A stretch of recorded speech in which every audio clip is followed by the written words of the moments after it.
Back in 2005, I think it was, I was working on a scaffold that was maybe 4 feet off the ground.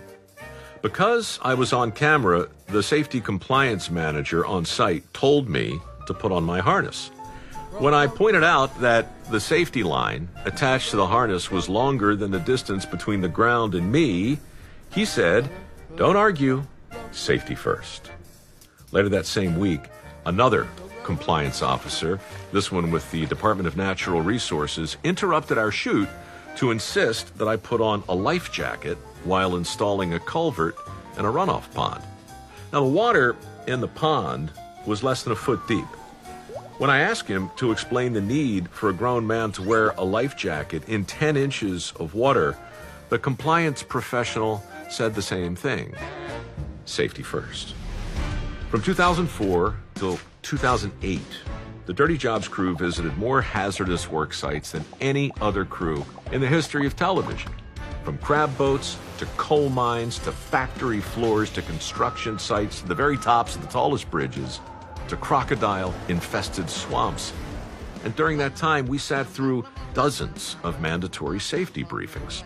We all became intimately familiar with all the basic protocol: lockout, tagout, confined space, fall hazards, respiratory precautions, PPE, the endless checklists, etc., etc.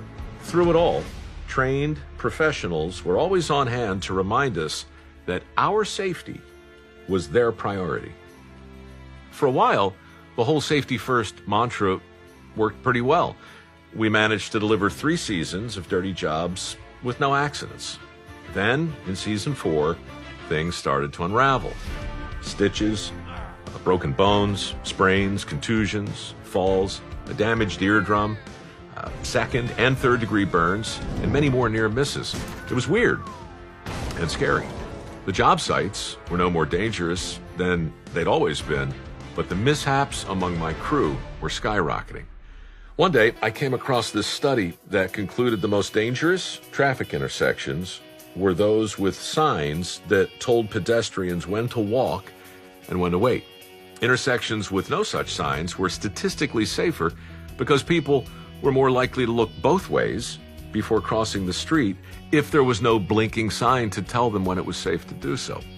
They call it a risk compensation, this idea that people subconsciously maintain their own level of risk equilibrium by adjusting their behavior to reflect the changes in their surrounding environment. So when the environment around us feels unsafe, we take fewer chances, and when that same environment starts to feel safer, we take more chances. Statistically, motorcycle riders with helmets drive faster than motorcycle riders without helmets. They take more chances.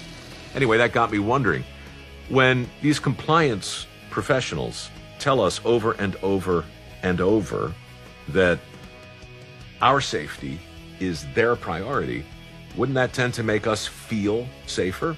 And wouldn't that in turn prompt us to assume more risk, thereby making us less safe? I think that's exactly what happened to me and my crew. We got complacent. We bought into this nonsense that somebody actually cares more about our well-being than we do. We were crossing the street because the sign told us it was safe to do so, and we were staying in the crosswalk, but we weren't looking both ways. In other words, we were in compliance, but we were not out of danger. And that could be hazardous to your health. Bottom line, guidelines are great, but they're no substitute for common sense. Just because the sign says 55 miles an hour doesn't mean you should drive the speed limit in an ice storm. Your safety is your responsibility. Anybody who tells you something different, they're not protecting you. They're protecting themselves. I believe that my safety is my responsibility. I understand that being in compliance does not necessarily mean I'm out of danger.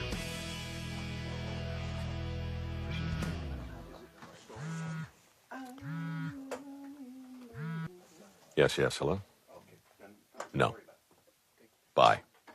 No, sell. No. Buy, then sell. Good.